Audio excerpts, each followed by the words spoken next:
Hey guys, it's Big Sexy with Big Sexy Outdoors. If you guys are looking for your bucks to be big and sexy like me, I recommend you go out and get yourself some Big Sexy by Domain.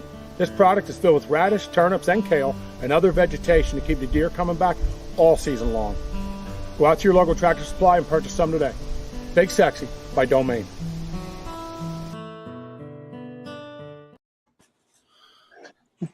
All right, we're here. Excited, live as usual, every Monday at 9, right? So today we have a special guest, Lowell Miller, right? God, I always mess that up. I always mess up somebody's name, beginning or end. I don't know why, but I do. I can rehearse it 40 times. I still mess it up. With LT Outdoors. And we are super excited to have him. And we've been watching your Facebook page, Lowell. You're like us. You're a personal blogger. We just do it as a group.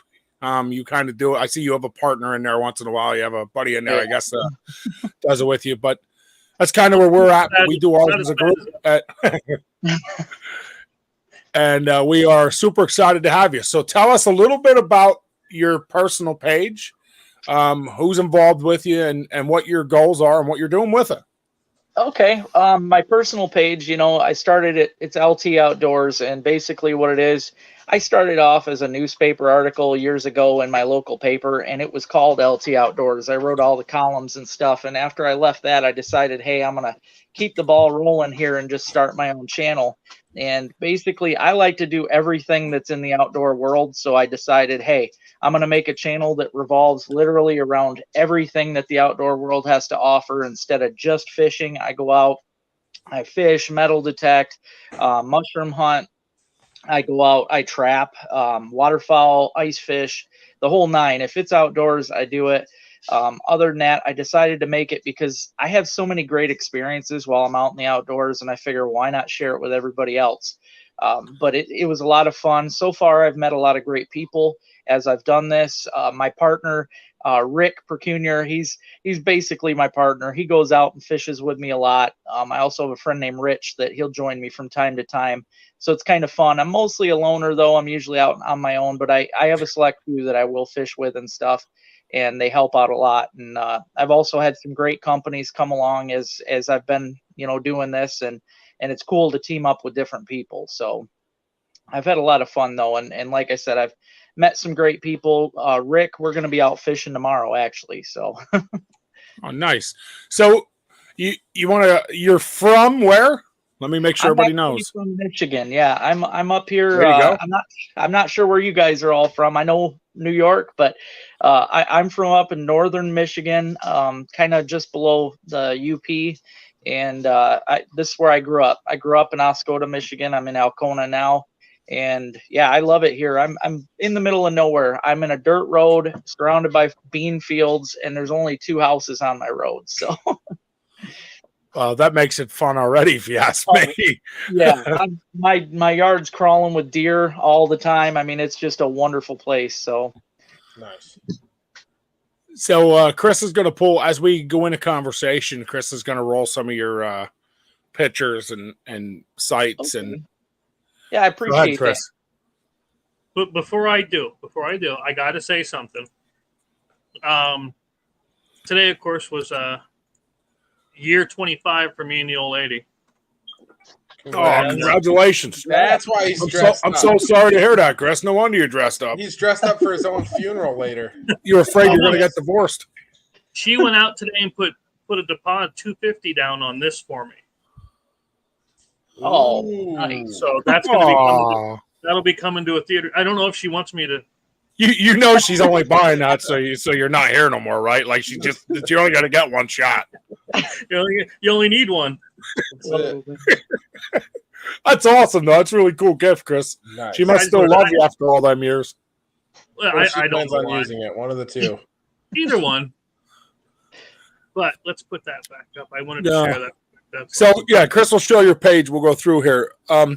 So I watched. Yeah, you mentioned you forage and you fish and you do your hunting and you're still riding, right? I see you're still riding. I do, right. Yeah, I've been working on it slowly because I also have a lure business. I make fishing lures, so on Nice. the side it's really hard. When I am slow and I have some time, I do love to write, and I'm trying to work on a book right now that's going to be same thing, surrounded about everything outdoors. I'll try and share every little bit of knowledge that I have, and put it in this book. But yeah, I make my own lures. I make ice fishing lures, and I'm starting to make some open water stuff. So I'm just busy all the time. Actually, before I got on here, I just got done making 100 lures since 3 o'clock. Wow. So Now, what's the yeah. name of your lures? Let's. I've seen it. I've watched this to everybody about the name of your lures, so people know how to find it. Well, my big one that I started making for open water that's selling a lot right now, it's called the Panty Pounder. That's the name itself has caused all kinds of craziness. People are buying it just to have one in their box, but they work incredibly awesome. I named them Panty Pounder because they catch a lot of panfish. That's what they're named Nice. after.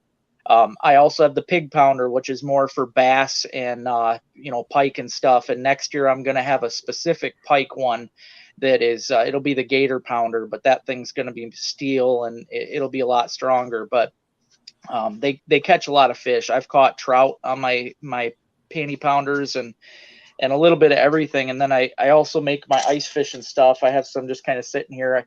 The bottle cap jigs that everybody sees in memes, I always Yep. told myself, I'm going to try and make these. And I started making them, and I make them special. I've got red hooks, and I add a barrel swivel. And I mean, I go into it. They got rattles in them. Every single one of them's got rattles. And I make tip-up harnesses, which is something I've been using since I was, I don't know, 13, and it's something you don't see that often on the ice. I Yeah. tie my own harnesses for tip-ups, and He froze a second.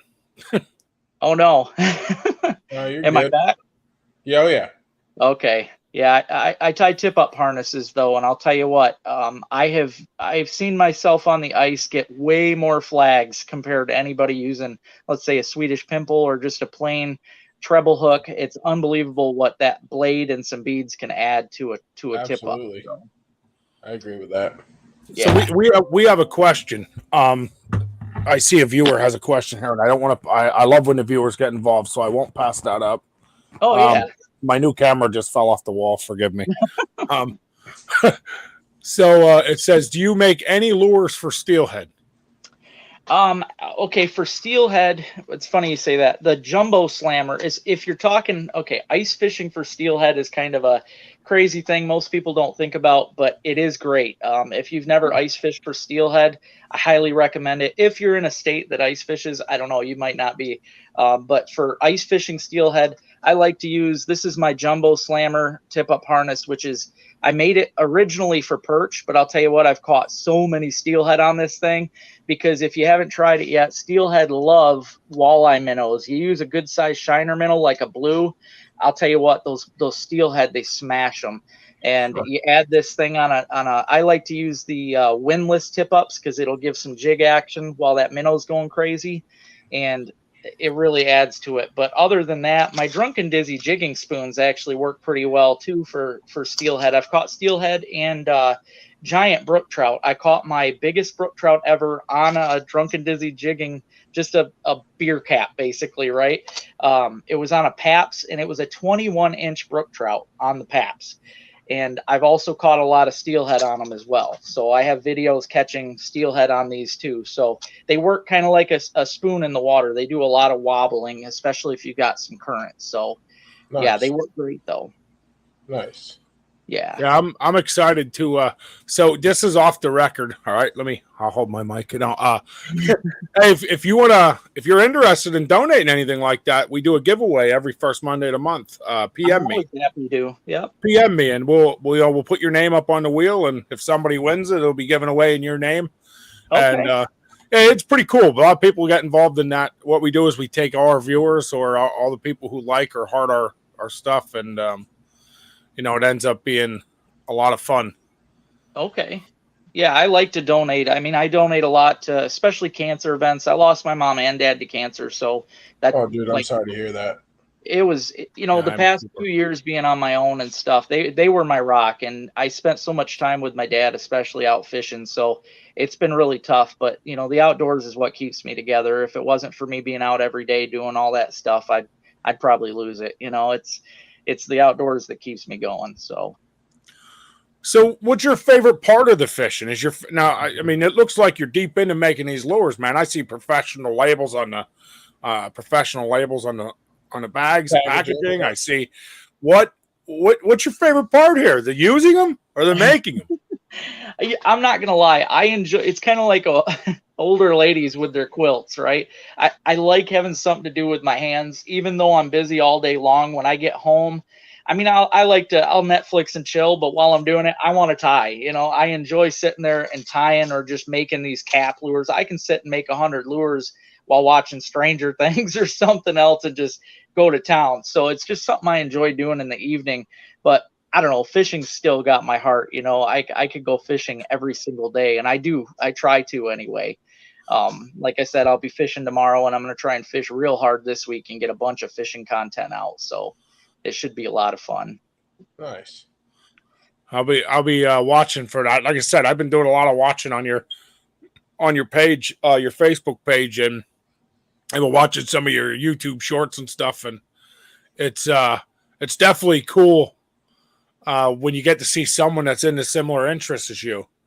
We have guys in our group who some are like Brandon. Brandon, in our state, we don't pigeon hunt, right? We're from Pennsylvania.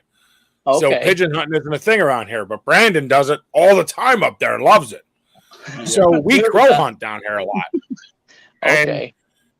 And it's different. Like, so that's what's really cool seeing you at your own. Michigan gets real cold, right? So you do a lot of ice fishing.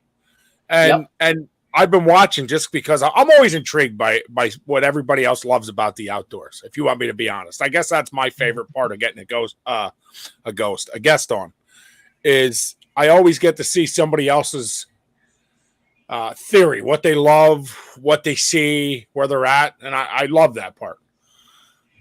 So Chris is actually rolling through some of your stuff here. Now I'm going to blow my screen up, which I lose comments when I do that. But Chris is, if you blow your screen up, you'll see Chris has all your stuff up. Is there a video from there you want Chris to show to viewers? So you got something on there big you want him to show while he's on there? There's so many of them. I mean, especially this season, a lot of my springtime fishing was just nuts, but my ice fishing's crazy too. I've been putting more work into the videos this season than I have. I try to better myself every single year, quality wise and, fish wise and everything else. But some of like my giant bluegill video there that I can see with bass on the ice, that's a good one. I mean, the bluegill I've got hanging on the wall behind me, it's probably hard to see, but that thing there was just shy of 11 inches. So I got that thing mounted this year.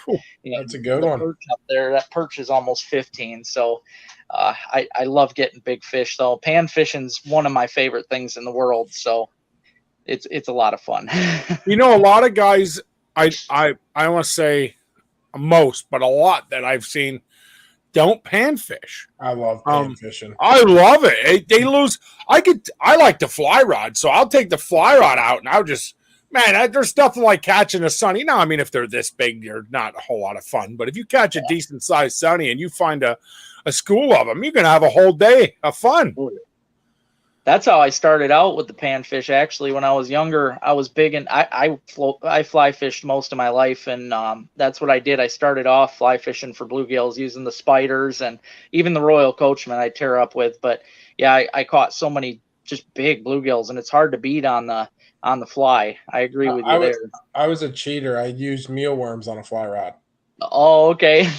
Whatever the works. fight's there, right? The fight's still there. Let's be honest here, Lord. Right? No, it don't matter how you get it. It's that fight. Absolutely. I just never got into being like, oh, let's put flies on here. I was just like, oh, I know I can catch them with a mealworm. So why not cast her out? Yeah, So whatever works, man. So, I already can tell by our conversation that you got into fishing through your dad, right? And that's one thing. Another thing I love is everybody's got a backstory, and it usually comes up their grandpa, their dad, their uncle, somebody really close to them. Yeah. Got them involved. And so you lost both your parents. So I hate bringing up memories, but I know they're good memories, right? Like we bring up good memories. We remember the great things in life. So I'm going to ask you, what was a memory you have that brought you close to this? Like what memory brought you close to fishing? This making your lures and going deep in. Well, I mean, as far as making the lures, it's kind of funny. My dad, when I was a kid, I think I was probably in first or second grade, they had this little, almost like a science project thing. You know, they wanted to see what we could make to bring to school. And it was a weird one where they wanted to see what we could make and possibly sell. And I remember when I was a kid, me and my dad, he helped me out. Obviously, I was pretty young, but we made this like big fish catcher 2000 or something. And it was just this crazy looking crawler harness with a bunch of stuff coming off of it, and it kind of stuck in my head over the years. And then, you know, obviously I got into tying my own crawler harnesses growing up, because why buy them if you know, once you learn to tie them, it's just opens up a whole world. So I mean, that's, my dad definitely got me into tying. And it's funny because he didn't really do it. He just did that one time for me when I was a little kid, and it just got me into I even tied flies for a while, you know, growing up. So it just, I kind of wanted to taste a little bit of everything, I guess, in the outdoor world. So I've been around the block on everything a little bit. So I think that's us, Lo. I think that's us. Like, I don't think we have one guy that sticks to just one thing. We love the outdoors in general. What does it matter as long as we're doing it? Exactly. And that's the best way to be, man. I mean, that's it. In my mind, that's what it takes to be an outdoorsman. You know, it doesn't mean you're just fishing. It does. You outdoorsmen, we love everything about it. We love, you know, seeing all the nature, just everything that it involves in the day life of being outdoors. It's great. Cool. Yeah.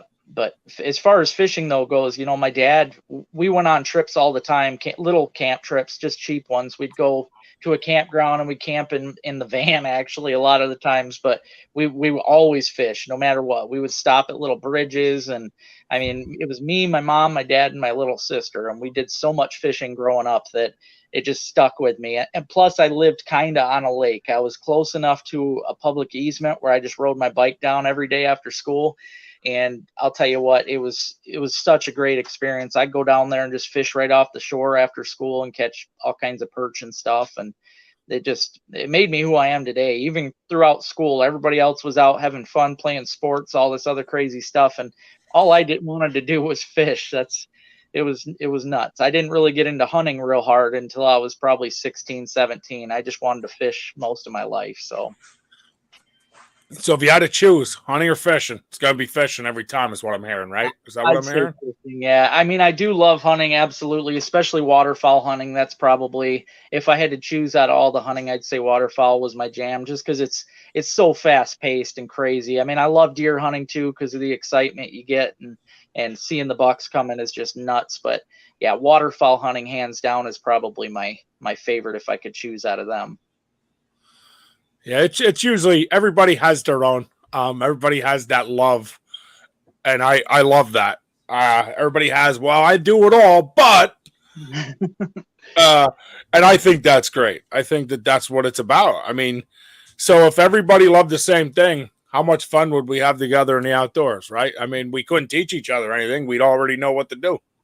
Exactly. Yeah. And that's what makes it so great. So out in Michigan here, you're out. It's another thing. We're always in different states. We like getting people from all over. You're in Michigan. So avid outdoorsman, you do trapping, right? You do any trapping?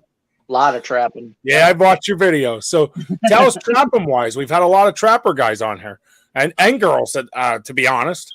There is quite a few girls nowadays, and it amazes me to see I mean, it's awesome. Yeah. So have you met Linda White? I haven't. We're friends on Facebook and we chat from time to time, but I haven't got to meet her in person. No. We've had her on here. She is such a blast. Oh my God, that lady's as real as they come. Yeah. And she absolutely loves what she does. So I thought that was fantastic. Now tell us what got you into trapping, and what part of trapping, you know, do you do the most, and what's your favorite?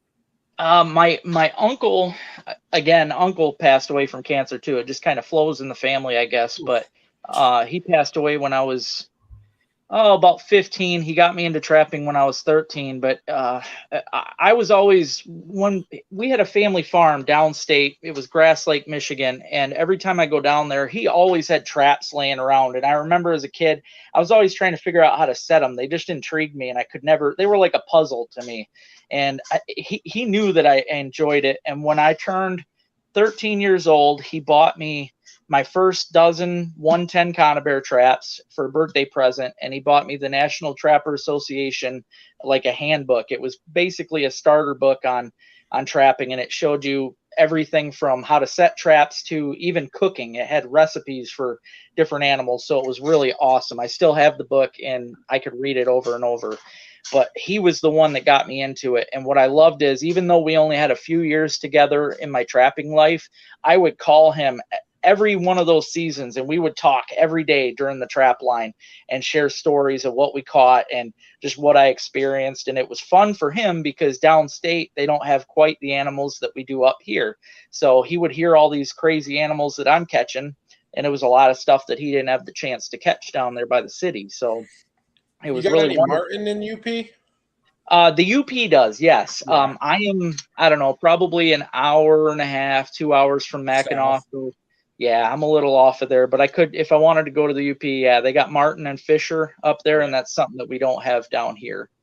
But I do love, as far as trapping goes, water trapping is my favorite. So I love trapping coons, muskrat, beaver, otter, mink. You know, those are probably my favorite animals to trap. I have trapped coyotes and fox. I love, you know, upland trapping too, but water is probably my favorite. That's my dad's favorite too. He loves the beaver trap. Yeah, it's hard to beat because, I mean, especially being a fisherman, you're on the water, you're around what you already love. So, and duck hunting, I mean, even while I'm trapping on the water, I get to see so many new duck places, and it just Scout it all out. Yeah. But it's amazing too what trapping can teach you. You know, I have taken a few people with me just to teach them and kind of show them the ropes and stuff. And I always tell them, you know, a lot of times, even if you're a hunter and stuff and you get out a lot, you're not going to pick up quite as many tips and stuff as you will being on the trap line. You see so many weird things on the trap line. You learn about animals that, I mean, before I was a trapper, a lot of them I didn't even know existed. You know, I mean, it's just wild. And you see so much more being on the trap line. I'll see otters on a daily basis, whereas before that, I might have seen them once in my life. You know, yeah. You learn like animal behaviors is what my dad always says. Exactly. Just random, and you know, not even necessarily deer behaviors, but the way a beaver works and how they spend their time, the way muskrats spend their time, the way coyotes spend their time, and what time they're coming through, things like that. So, and it's a new learning thing every single year. And I tell all my viewers this too. I will never tell anybody that I know everything. I'll never consider myself a pro, because every single day I'm out, I am learning something new, no matter what. And especially on the trap line, I pick up so much from these animals. They teach me ridiculous stuff on a daily basis. I mean, just last year, I didn't know beavers would walk on their back feet to go make this caster mount. You know, that's like, oh, it's crazy. So yeah, it's really wonderful. And seeing the things you see, you know, like watching the muskrats come in and out of their entrance and exit holes, and seeing how they swim through their tunnel ways. And it's all, every time you see that, you keep it in the back of your head. Hey, this is where I want to put the trap now. I need to set it like this. And it's crazy what you learn on the trap line. It really is. Well, isn't that what makes life so fun? The outdoors so fun? Oh, because it's a lesson every time. Every time. How many? I can tell you how many times I walk in. I'm like, oh, I have this deer figured out. I got this. And then all of a sudden, this deer pops up at 200 yards, laughing, going like this. You know what I mean? You're like, what the heck? And it's crazy. But that is what makes it fun, right? Isn't that what keeps us intrigued and coming back for more? Oh yeah. Yep. And as like you said, deer hunting, man, that's again, and I've learned too, the more time you put into your stand, you know, sure, if you go out for just a couple hours in the morning, couple hours at night, you're probably not going to pick up too much crazy stuff, but you put in some hours in that stand, and God, the stuff that you see is just unbelievable. Like, you mean the squirrels? The squirrels and the porcupines. And no, I like my buddy John, he goes out and he's one of these guys that he'll take toilet paper up with him and a lunch, and he literally sits up there for the 12 hours. He'll be up from daylight till dark. And I couldn't do it. I tried for years. And then a couple years ago, he finally got me to put that hammer down and do it. And I'll tell you, the things that I learned, I spent 2 whole weeks just sitting in that stand from sun up to sundown. it was ridiculous. I had deer come in, especially around noon. That's when they seem to like to bed, you know, because they spend their morning and afternoon and stuff running around. But I'd have whole herd of deer, 20 or so, come in, bed down right in front of me, and while I'm sitting in the tree. And the one day I even took a nap with them. You know, when they all got bedded down, I laid back in my climber and just crashed. And when I opened my eyes, they were still there. Little spike horn looking up at me, but didn't even care, because you spend that much time in there, you become part of the tree too, and the deer just don't seem to care that you're even there anymore. So yeah, it's truly unbelievable. So you're doing filming. What are you using to film? Tell us a little bit about your gear. What do you use when you're in there filming your videos and what you're doing? When I first started, what's that? I said, now he's taking all my questions. I'm like, how did you do this? Okay, I'll let him go. Sorry, Chris, you disappeared, buddy. When I first started out, I started with a GoPro Hero 3 that a friend donated to me because they knew how badly I wanted to start a channel. And I tried with a phone. I was actually carrying, because I wear Carhartts a lot in the fall, and I was carrying them in the pocket of the Carhartt, my phone, because the camera would poke out just enough from the Carhartt where you could see the camera view. So I would walk around with the camera sticking out of the Carhartt pocket. And I tried that for a while, and there was just too much movement, and people get dizzy trying to look at it that way. So they got me a GoPro. The Hero 3 was great. I used it for the first, year and a half. And finally I met he was actually a news, he filmed for channel, I think it was channel 10, ABC News. He was an actual camera guy for that, but he watched my show and he's like, man, I got to get you a new camera. I'm sorry. I want to see, I know you've got better stuff in you and you can do better. So he bought me a GoPro Hero 8. And ever since then, I've actually bought 2 more Hero 8s because I liked them so much. I don't even want to upgrade. I don't even pay attention anymore to all these new GoPros and stuff because I like the 8, and that's what I got. Is it? It's a great machine, man. Yep. I like it. I got.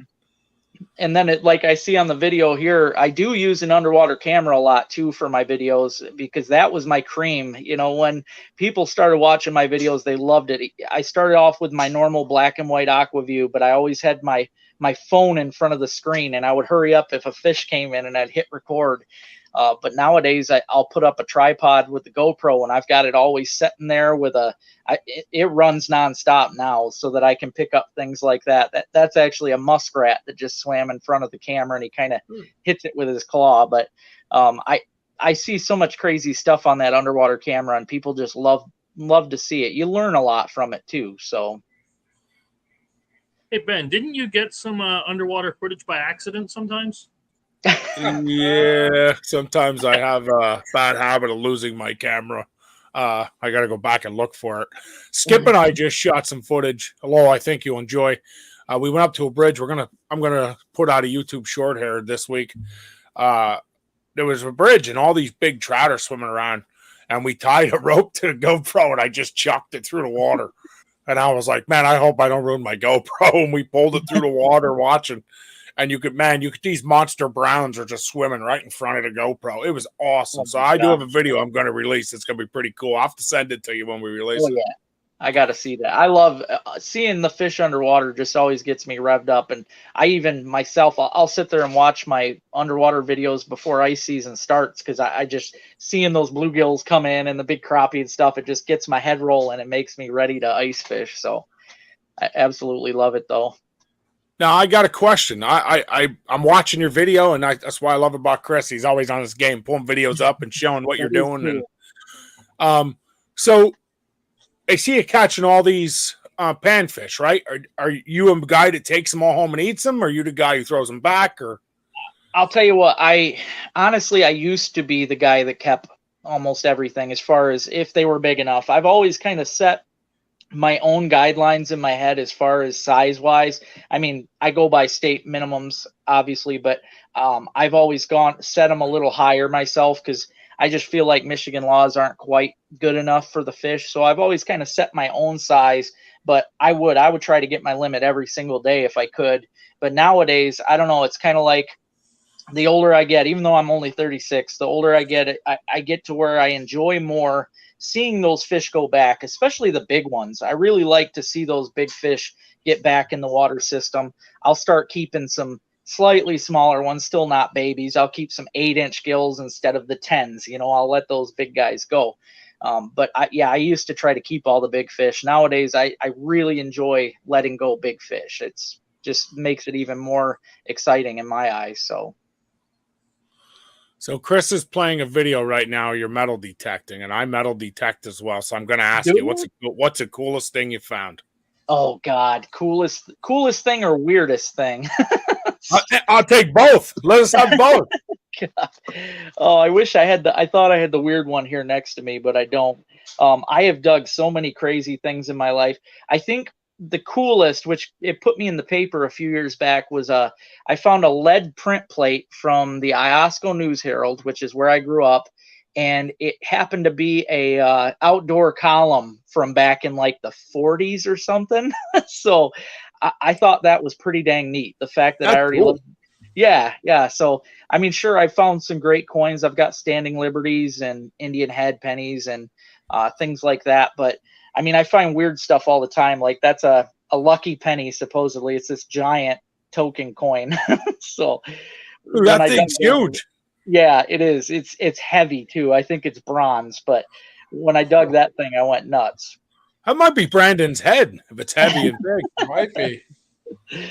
Yeah, I just happen to have that thing sitting here, but I love it, man. I dig like crazy, and like even today I was digging. I didn't have time because I mentioned earlier my power went out, so I was a little worried I wouldn't even be able to get on tonight.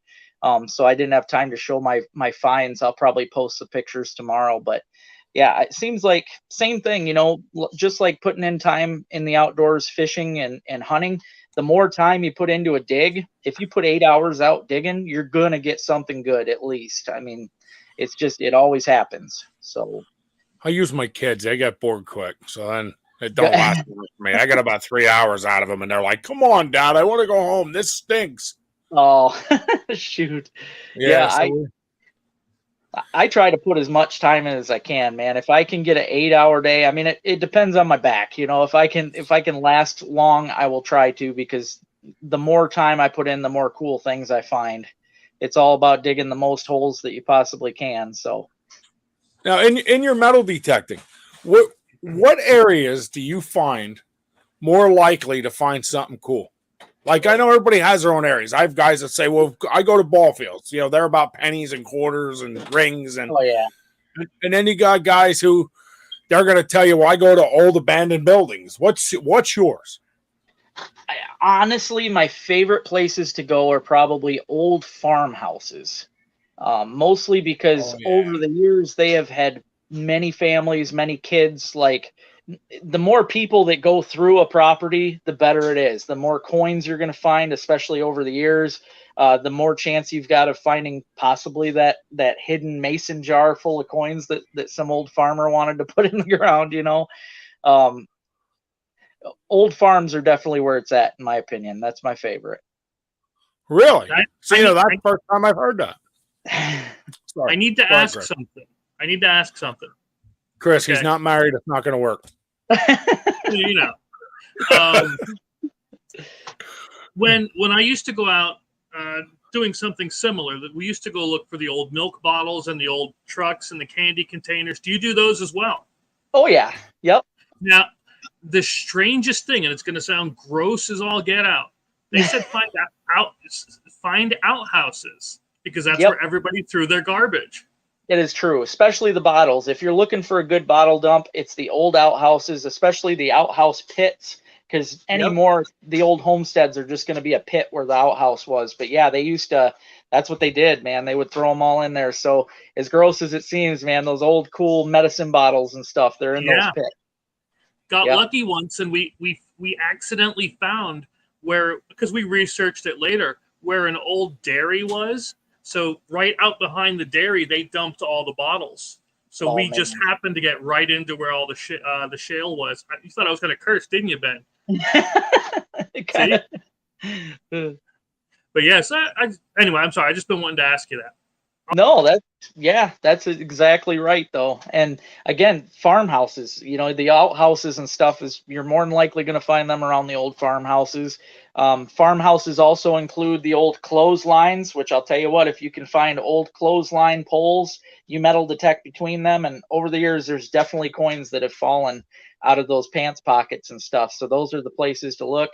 Yep. Also, on a farm, you've got the chance of finding so many different cool relics over the years, just random things. You've got the old silverware that's actually silver, which there's a lot of that on the old farms.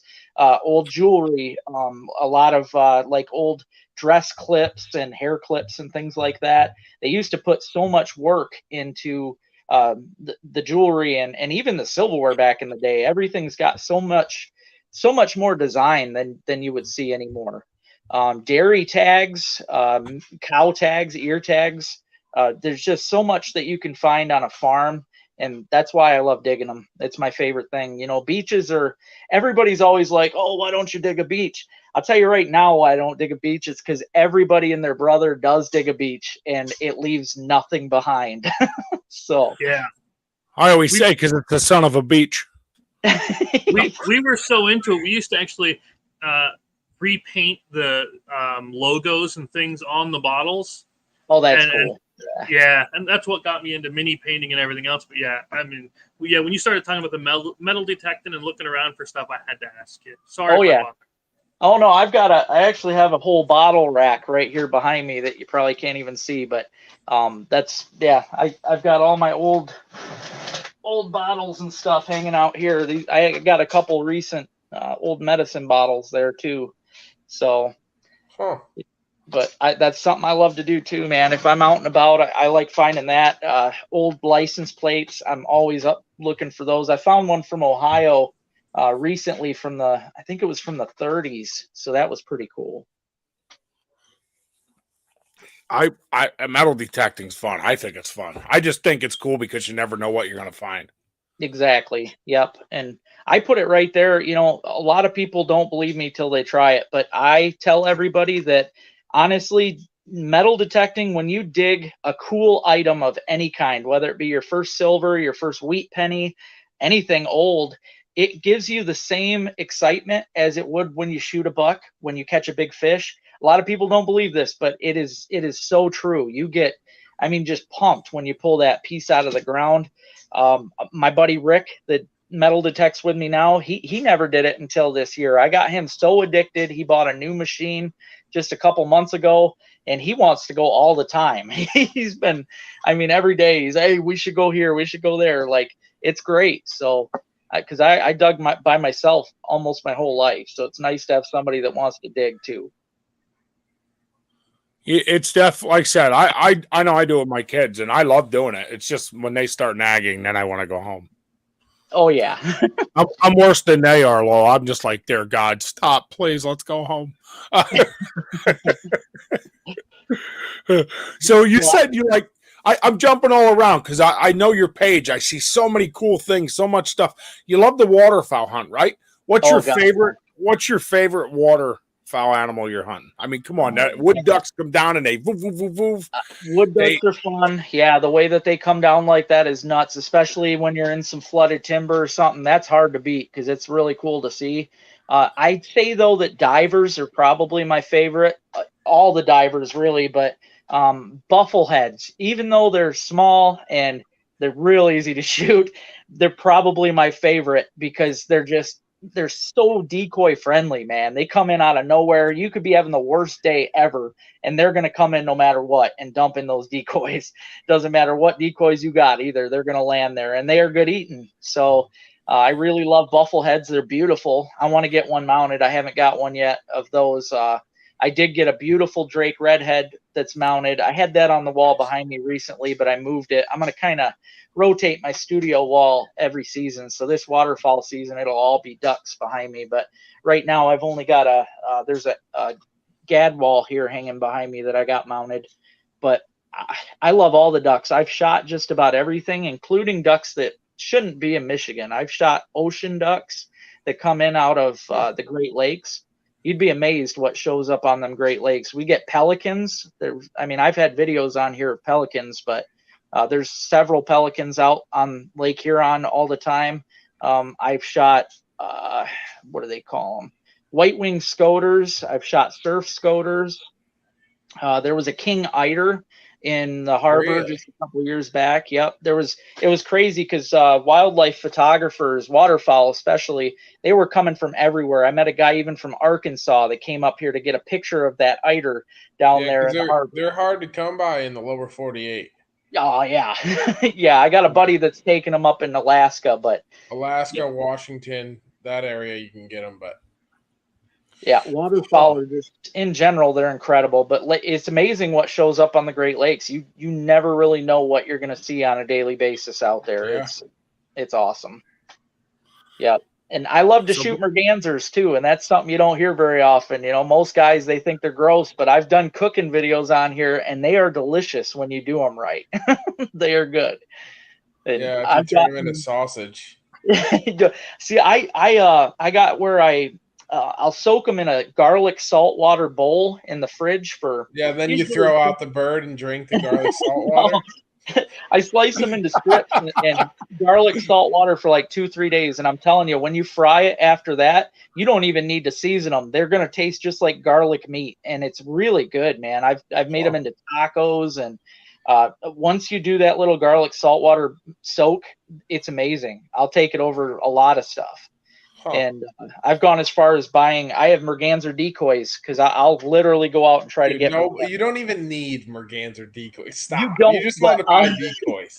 You don't, but I'll tell you, it's crazy that I bought 2 years ago, and it's nuts how they will. If you've got them out there just away from your divers in general, they will target those and go. I've had big flocks come right into those 2 diver or merganser decoys. Huh. So, it's really neat to see them actually target a decoy. Maybe I'll have to buy a pound of garlic salt this year. Dude, give it a try. I was just going to say, can you give your remedy if you don't mind sharing? What's your remedy to take that out and make them good eating? Let's hear. What's your? It's just that garlic salt, man. I slice the meat into strips, almost like jerky strips. And then I throw them in a bowl in the fridge with garlic salt water. I mean, I'll just pour some garlic salt in there with some cold water, throw them in the fridge for 2-3 days. And I'm telling you, after that, you pull that meat out because you know as well as I do, merganser meat in general, or even the bird itself, smells pretty dang gross. But yeah, you pull the smell. It's not even the taste because I've eaten plenty of mergs, but like, yeah, it's not even necessarily the taste as it is the weird smell. Yeah, well, I've made jerky out of hoodeds, and I'll tell you what, it comes out tasting like just plain old fish jerky, man. It's rough, really? But yeah, I started soaking it all in garlic salt water, and I'm telling you, it doesn't taste like duck anymore, but it's really good. And you can. Are you eating the hoodeds too? Oh yeah, yep. I started doing them with all the mergansers. The only bird that I have yet to find a recipe I could deal with is a coot. I cannot deal with them. Yeah, those no. It's just so muddy. They're just gross. Yeah, it tastes like mud. I've eaten plenty of mergs. They don't taste great, but they're not awful. Yeah. You know what I mean? But maybe I'll try and soak them in garlic. I mean, if I start shooting mergs just to shoot mergs, my buddy's going to be like, what in the hell are you doing over here? Dude, you'll be amazed. I'll tell you. So I shot a few mergs last year, and he's like, you realize that counts towards your daily bag limit, right? It does? Like, oh, yeah. See, for Michigan, we've got a whole different – it's cool because we're allowed a whole different thing. We're allowed 6 mergansers separate from our ducks. Oh, no. It counts towards our six ducks here. Oh, yeah. I'd be a little pickier then, too. You're darn right. Yeah. You're darn right. It might be because I'm on the Great Lakes probably because we got so many of them with that. So yeah, we got a lot because I'm in the Hudson River Valley.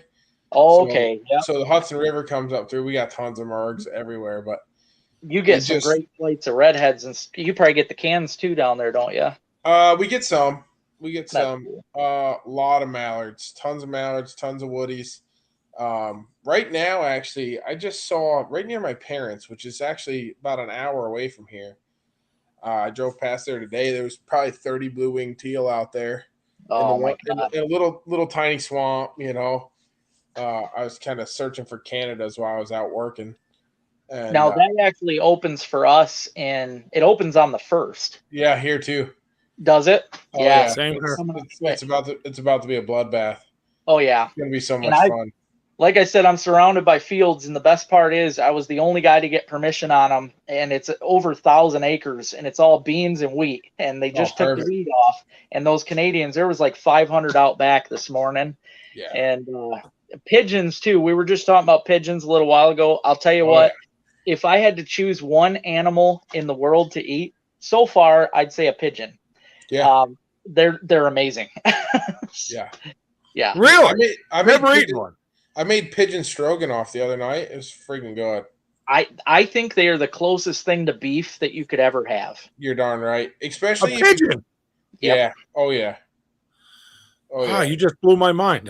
You know how many pigeons I have out in the street? I'm going to go out and just start getting them. So here's the deal. I don't know if everybody knows or not, but Chris is coming up on the 1st to hunt with me. This will be the first time Chris and I. Oh, look at him! He had the handshake going like he's got a weird twitch. So he's Straight up twitching. pigeon hunt or goose? Well, he's coming up to goose hunt. Okay. But here's the deal: they haven't cut the corn on the one field that I really want to hunt. Like we've hammered them out of this field before. It's usually one of the first fields to get cut, so it will get cut. But I don't know if it'll get cut by the 1st. Okay. So I have a crossover field in between where they're roosting and where they're coming to other fields. So I know that with the Super Mag shells and stuff that I use, I can call them down into that field. But if we don't end up doing that, it's on the same farm that I hunt a lot of pigeons on. So I'll just pull that decoy spread and I'll chuck in a pigeon decoy spread and I'll decoy pigeons all day, and Chris and I will shoot pigeons. That sounds so awesome. I don't get very many around here, man. I usually shoot a couple a year, and that's while I'll be in the layout goose hunting, and they'll fly over my blind and boom, go out and pick them up. Yeah. And I had one the other day. I've never had this happen. He landed on my porch, and I have a hound dog too named Ruby. And I'll tell you what, she booked it out there, and she almost got it. It flew up on my eaves and just kind of looked at me, and I'm like, man, you're kind of friendly. So I didn't shoot it when I started tossing feed. I was hoping he was going to hang around, but then he took off. I'm like, man, I should have just ate you. Like, so I just posted a picture to our podcast group of how I cooked the pigeon there. I don't know if Chris is going to post it up or not, but I got some seasoning and stuff on it before it went into the stroganoff. Okay.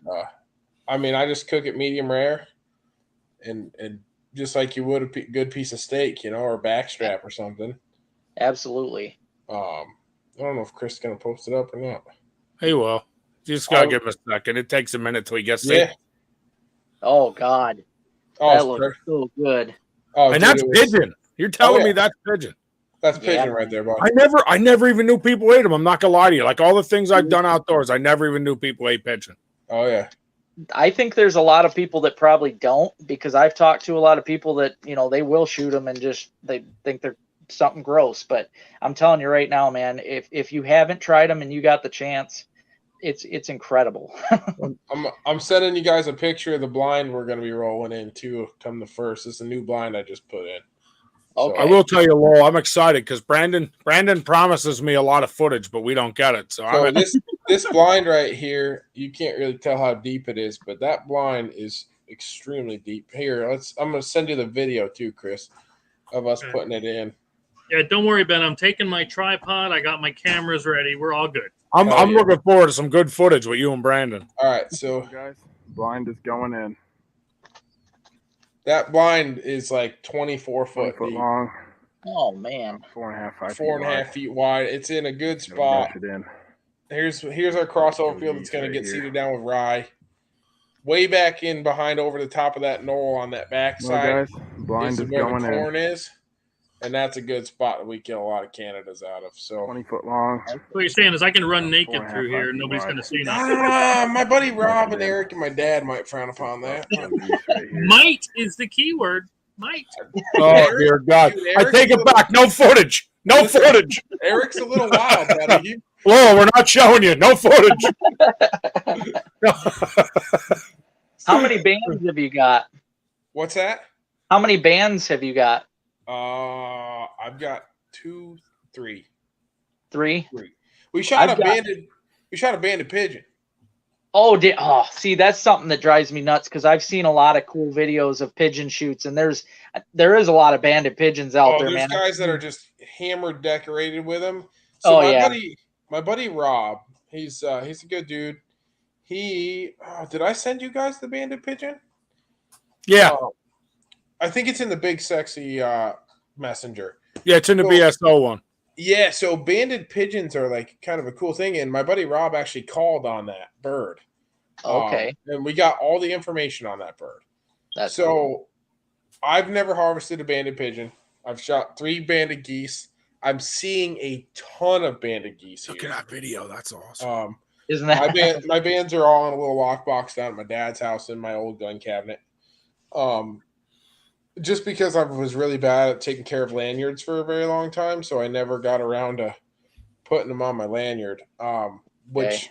now that I have some really expensive calls, we're going to be putting everything on the lanyard, taking better care of it. So yeah, my buddy Tyler has 2 banded wood ducks, a banded mallard, and then he shot a double banded. What the heck was that? It might have been a teal. He shot double banded. He has no Canada goose bands yet. I'm only a goose got- guy. I love They- geese. They claim as far as numbers go that it's like 1 out of 1,000 for geese, and then it's like 1 out of, I don't know, something crazy like 10,000 for ducks. So it's Yeah. yeah. So I got 1 duck. I got a green wing teal many years ago, and then I've got 8 geese. So Yeah.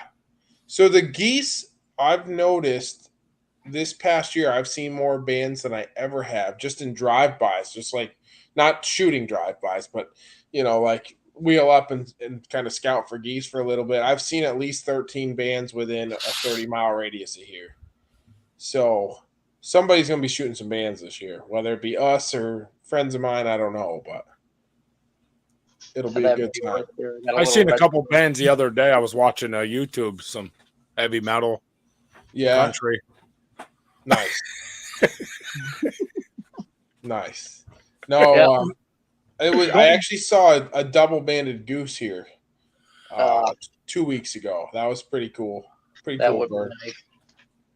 But Now, yeah, the So my metal buddy- detecting, like, real quick, I want to say something about the metal detecting cool finds because you're gonna like this too. It has to do with waterfowl. I always dreamt of digging a bird band because if you think about it, the birds die, the band's left in the Yeah. ground, right?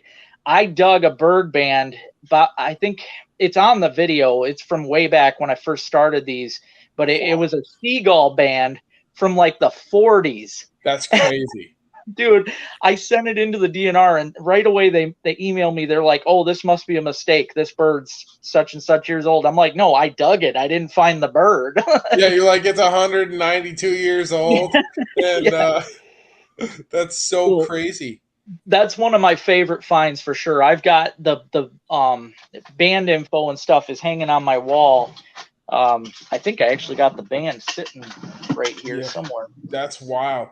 So my buddy Rob, he's this is his first year ever doing any waterfowl or anything. He never really shot shotguns until he met me. And Okay. we became friends because my buddy Joey, who was on a couple of the videos I shared with these guys, it's like his next door neighbor under his apartment is Rob's apartment. And so we started shooting clays together. And then the next thing you know, Rob goes out and buys himself a new shotgun. And then 2 weeks later, he buys himself another new shotgun. And now he's all into shooting clays. So then he like nonchalantly invited himself on our snow goose hunt, which I was totally cool with because I had a buddy back out. And Rob's like, "Hey, is that seat still open?" I was like, "Well, I'll call and ask." And he's like, "All right, cool." And then he was all in. So we ended up having a killer day snow goose hunting. We ended up shooting 66 birds in one day. Wow. Big, massive rain out, like just thousands of birds over us. And he was hooked from then on. So he's been pigeon hunting with us a little bit. And the other night was kind of funny. We put in the blind. We sat there and we're hunting pigeons for a little bit. And I decoy them. And we see these 3 birds just kind of swoop in. and my buddy Eric goes, "You gonna shoot that bird?" And I was kind of in a weird position, you know what I mean? Like just kind of to shoot that bird, and it was shootable, but there was somebody else at the farm I was kind of talking to, and then it was just really weird. And as it passed us, I go, "No, you guys take it." So Rob shoots it, and then birds everywhere. So now we're just shooting birds, and they're all falling. And he's like, "I can't find where that bird went down. My dog is hunting like crazy, and she's in this wood pile, right? And I mean, big, like you're gonna burn in your wood furnace wood pile, all pretty much like medium log length." And I'm like, and they call me Eagle Eyes because I can like find stuff anywhere. So I'm like, dude, it's in this pile. It's down in the center.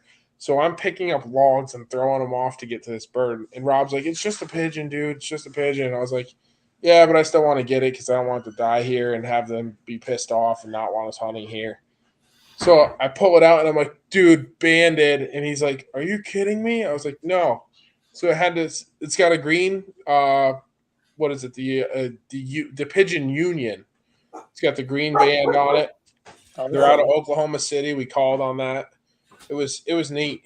So Yeah, that is cool. the bird traveled 146 miles from where he was. He's from Jersey. Okay. And my buddy Rob actually, the Pigeon Association, the union, not association, the union. The lady was very clear on that. Gave us the guy's phone number, and he gave us all how he tags them and bans them and all this stuff and his whole thing. So it was pretty neat. Those are cool videos, Brandon. You should video some of those I conversations. sent you tons of pictures. I know, but that'd be pretty cool to interview the guy. Oh no, we didn't. We were just on the phone with him. That would be really cool. I think some of that would be. I think even Law would like to hear some of that. Oh, what do you got there, yeah. Law? Is that your band? That's that Seagull band. That's And cool. the reason they banned it, you might be like, why would they ban a Seagull? The DNR actually banned it, and it was because it was injured. They back then in the 40s, they fixed up this Seagull, let it go, and yeah, and it was banded in where I'm living now. When I found it, this band probably 35, 40 miles away. So, yeah. They still banned them. Oh yeah, they banned. Well, most people don't know, but they'll ban just about any bird. Yeah. Yep. It's pretty crazy. Rob was on vacation and he was on a fishing charter. This is before he shot his pigeon band, and there was a banded seagull, and he goes, "Now looking back, I should have fed it a French fry and snuffed that sucker out." Yeah, it's crazy. You look up a lot of the birders, they go out and get their photos and stuff, but you'll see pictures of finches and cardinals and all kinds of stuff with bands. It's really amazing. Very cool. Yeah. Yeah, Yep. I think it's pretty cool. I shot a few geese with bands, and I think it's pretty cool that you can just check out the information and see their background and where they're from. And I think that's a really cool part of hunting waterfowl. Probably one of my favorite parts of hunting waterfowl is that you get to, dig in a little bit and see how far this bird actually came and what, how many years have gone by and what's been. I love that. I think that's probably my favorite part of waterfowl hunting is when you find that band. Have you guys called them in and like radioed, like actually called them in and found out the information on them? Yeah. Did they send you the certificate? No, Yeah. they offered. I didn't need it. It didn't. Yeah. I just more wanted the info more than I needed a certificate for anything. I have the certificate right next to my high school diploma, and I always thought that getting the diploma was harder than getting the band certificate. Nowadays, they'll email them to you, which is great. Diplomas? Yeah. No, no, the bird band info is like, it's as fast as you send it in. It's cool. Yeah. It used to be a little bit of a wait, but Yeah, it was cool. We harvested on the first day of our snow goose hunt. I didn't shoot it or any of my party, but the other guys in the party, there was 16 of us in the blind that day, and we shot 4 snow geese. I shot 2 of them, and those other guys they just took our geese. Like I shot 2 of the geese, and they just took them, and I was like, my buddy wanted to start a fist fight over that, and I was like, dude, it's not worth it. Like, you got to think there's a pile of guys that only you're going home with 4 birds. I was like, tomorrow will be a better day. But one of those birds was banded, and he came from somewhere like way northern Canada, like way up there. And I was like, holy crap, that thing had made it quite a ways. But they do. They travel from the tundra all the way down into the Gulf Coast and back up. So Yeah, I've got three of my bands were from way up in Canada. One of them, that's also a fun thing too, is trying to find the towns that they're from, because some of them have weird names. I got one that was from Ottawa, Piscat, Canada, and I was like, what is this? Yeah, it's way up there. It's like by the, what is that, the Hudson River, or the big river that's up there that runs through it. But yeah, that's crazy. Mine were pretty close. Actually, one of them was banded down south.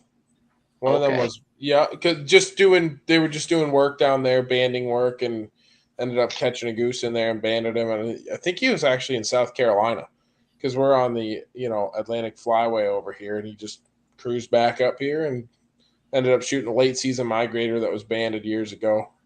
It was neat. So I really want a banded pintail though. Oh yeah.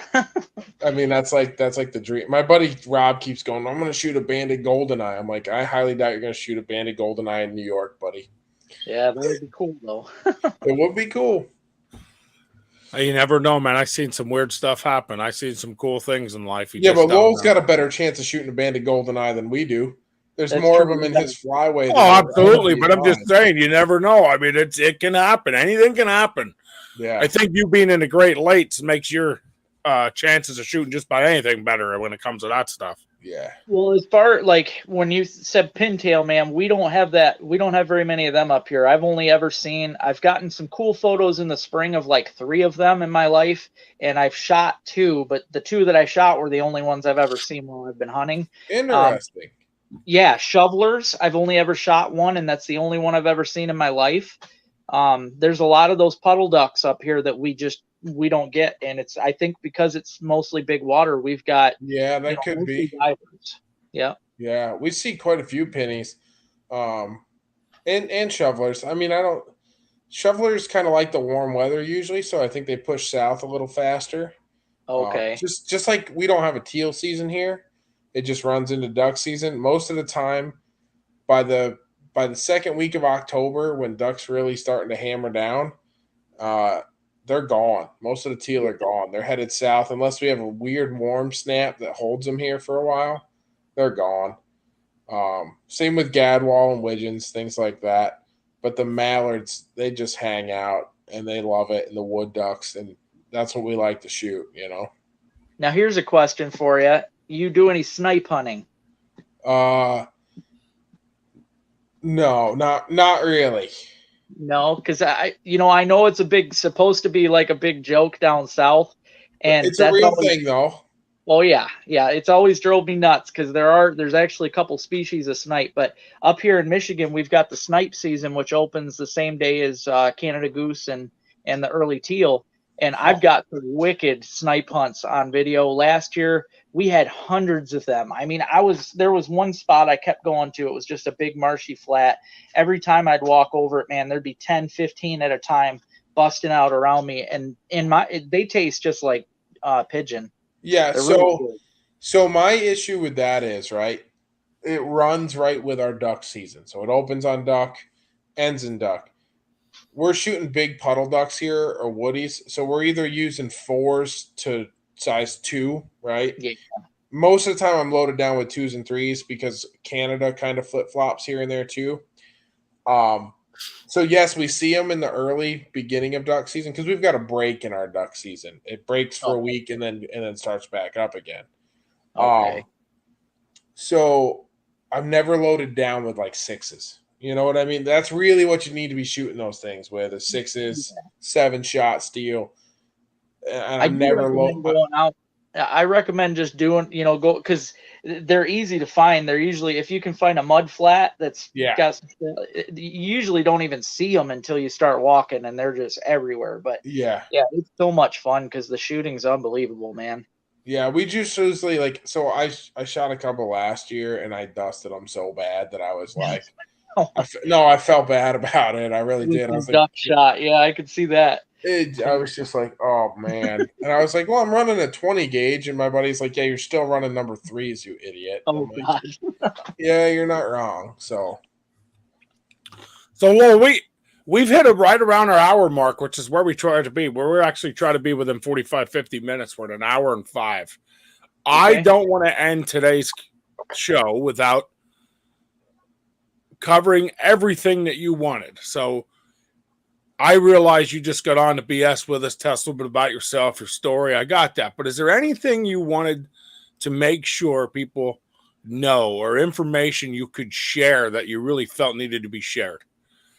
I mean, I guess other than my YouTube channel, I would appreciate anybody that went over and checked that out, because that's my life. I put in every single day. The camera's on me all the time. I'm literally always filming. It gets tedious at times because it almost gets to where I'm not enjoying it as much, because I'm literally making it a job.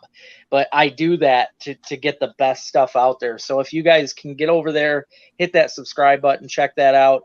Other than that, though, I do have a website. It's just LT Outdoors Lure Co. And that's got all my lures. I've got hoodies. I make my own designs for clothes, and I've got a little bit of everything on my website. So yeah, I definitely recommend checking that out too, if you get the chance. But other than that, no, I mean, it was great being on here, guys. And yeah, if you're ever looking to book somebody else on here, I'm always happy to get back on. So yeah. Well, I listen, we're always looking to grow. We're always looking to get more people involved. I don't know if you've seen our prior shows. We had Jazzveer from Browtown Innovations on for a long time. oh, that's But Jazzveer decided to go his own way, which is respected. We don't judge people where we are here. We want people to succeed at any way possible. So he's a great dude. I have nothing bad to say about him. He just found a different path than where he was. So anytime you want to get on and BS, or you got a cool story, or you feel, maybe you have a new product coming out, maybe there's something out you want to talk about, get a hold of us, because we are always looking for a fresh face and a new start. Sometimes we're booked out for 2 months at a shot. Sometimes we're, on just BS and having a good time. So it's got lots to talk about. So there's a lot of things. I'm an open book. Oh, and we're the same way. We do a lot of laughing, a lot of getting through. And I think that's what we enjoy the most. I don't think it's about how many people are watching for us or who's doing what. I think it's that we get to, get on and BS and learn something new from each other, and new people's experiences and how life is to them, and who taught them.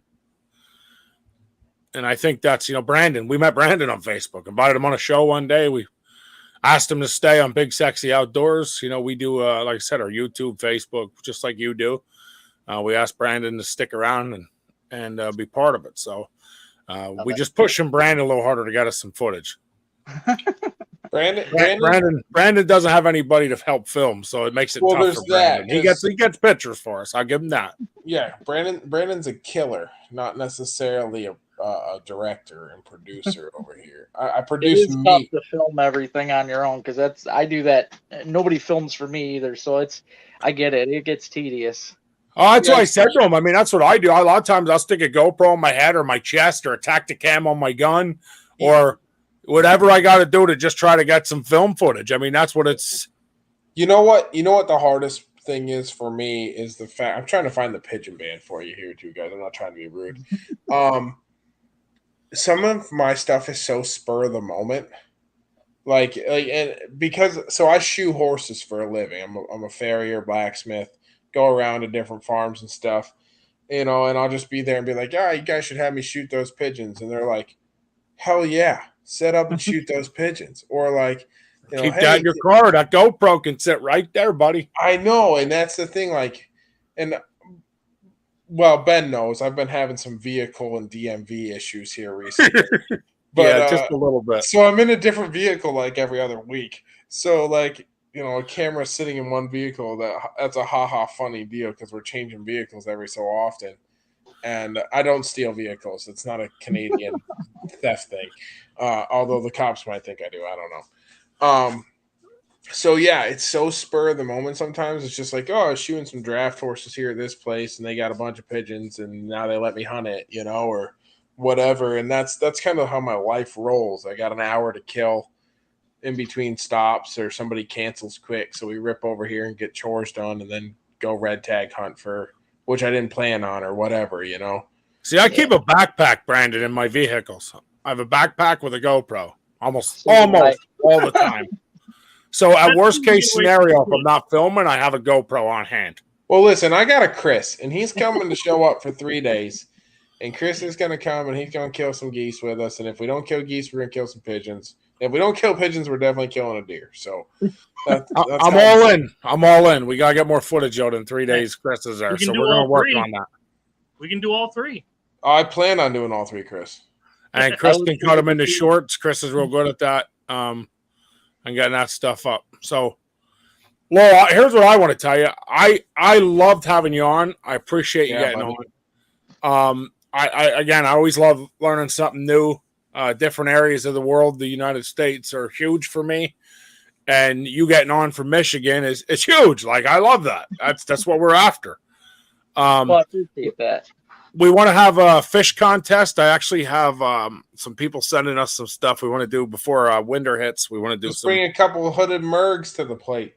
We want to do contest. We're going to post up for a fish contest, and so if you want to donate something over, we'll put it out there. Matter of fact, we won't put it on the wheel. We'll put it right in our fish contest with the other stuff coming. Okay. We'll just give away one big basket to whoever votes the biggest pitcher and the best pitcher and what they think is the greatest. We'll throw it in. So just let me know. Let me know. I'm not putting you on the spot. If you do, great. If you don't, I'm not upset. No, I'd love to. But we like to keep people involved. We're more about keeping people involved than we're not about how big we grow. We're more about how many people are there watching. So at one point we had a ton of viewers on. So reason we cut it an hour, just so you understand for next time, is if you watch that screen, you see in your top corner, it says live 112. Yeah. At 45, we just start watching people go boop, boop, boop, boop, and they all start dropping. I think it's because we do it at 9:00 at night. But I'm a single dad with 3 kids, and this is how I have to do it to make it work. All right. It could be because I do it on Sunday nights. I go live every Sunday night on my show, and I do it at 7. And I do notice, though, that a lot of people start getting on at 8, around closer to 8. And it's like, but I'm normally not up very late. So, well, we will give you the link. You can share the link on your page. That'll help us and you. So anybody can on watch. And so I'll make sure we get that sent to you. Okay. Either tonight or tomorrow morning. You can share it with your friends and whoever. Sounds good. And I mean, that's a wrap here, guys. Unless you guys got something, Chris. I know you pop in at the end and always have something you're hiding there somewhere. So Chris, just sending a couple pictures over the band. They're screenshot pictures from me and my buddy's group. And here in New York, pigeons are completely unregulated, so you don't even need a hunting license. I think they are pretty much nationwide. So my buddy Eric's, I think he's 7-year-old son had his little 410 out. He shot his first pigeon too. So there's a couple pictures I just sent to Chris here of us just kind of chilling in the band. So I was gonna, if you want to post them up, you can. When you see Chris go like this, Lowell, look out because you don't know what's going to happen next. I just want you to know that. I deleted those pictures, Ben. Oh, okay. Woo. So this is my buddy Eric's kid and the dog. Us sitting out there. There's that open field. If you think of where that blind was in the video, flip-flop everything. So we're on the other side of that field on the barns, and the pigeons got a natural flyway, but there's our band. That's really cool. Yeah, my buddy Rob was pretty pumped to have that band. That's one thing I like about pigeon bands is they're usually brightly colored like that. I think that's neat. Yeah. Super neat. So I don't know. All I know is I'm eating a pigeon, so my neighbors are going to hate me because I don't care if we're over there slingshotting that baby. I'm eating a pigeon. It's coming. Let me know how you like it too, because I'm telling you, man. They're good. You're going to see me on the front page of the news jumping off like a dog, taking one off the roof or something. Salt and pepper and a hot skillet. Oh, yeah. Just Didn't even know slay you it. could eat them. I mean, I learned something new every day. That's what I mean. That's why I like doing this. I did not know you could eat a pigeon. It's Oh, called yeah. squab in the fancy restaurants. Yep, Yeah, That's true. Yep. Yep. and it's good. they'll charge too. you like $100 for a pigeon. Oh, see, I always thought it was squabbing the deck. No, Wow, Robbing the poop deck. it's true. that was his band in high school. Yeah, Yeah. Oh, God. But- Well, I super appreciate it, man. I really do. yeah, man. Yeah, It was a good time. Nice. I chat. don't know if you've seen, we had a lot of positive comments in the beginning. Great show. He's a good guy to have on. So you can, if you actually go into this when we're done, you can see there was a lot of cool comments in there. Okay. Guys writing some cool stuff. You are free to join us anytime. The invitation is always open to get on, especially if you don't have a guest, somebody booked already like you did, and you want to get on a BS. My God, let's get on a BS on how the week went. I'm all in. Yeah, All right. And I appreciate you getting on, man. Sounds good, man. Before we head out, we're gonna have a special thing on Saturday. It's the BSO picnic. So for all those that are going, you got to get a hold of me. Let me know what you're bringing and everything else, dude. It's gonna be I'm talking to him, by the way. You guys already know. You guys, so shut up. There's gonna be a rodeo there and everything, right? Oh. rodeo. Yeah, we're gonna try to get Ben either riding a bull or dressed as the clown. We're not Hold sure on, yet. hold on, wait a second. Like a legitimate rodeo. Legit rodeo, homie. I should have threw my horse in the trailer and just came on down and roped. Hey, but yeah, so we're gonna be pretty busy this weekend, and then next weekend, like we said, the 1st to the 3rd, I'll be up in New York, killing stuff. That's what we do, And bud. then you better tell your wife if that place isn't 100% spotless. I'm gonna report her to Yelp. Yellow pages. I'm gonna have to call. Yep. Oh my God, dude, it's getting deep. I'm gonna put my hip. All right, y'all. But yeah, it's been fun. Sorry, I'm outie. Hey, Y'all have a good great night. one. God bless you all. I appreciate you getting on. I think it's great that you took memories and turned them into a lifestyle. I think that's fantastic, and Yeah, man. Thank you. I appreciate you sharing those stories with us. Well, I got lots more to talk about, so we'll chat again soon, I'm sure. Well, let's keep chatting. Let's keep in touch. All right. All right. You guys have a good night. You too. God bless. God bless. Have a good night.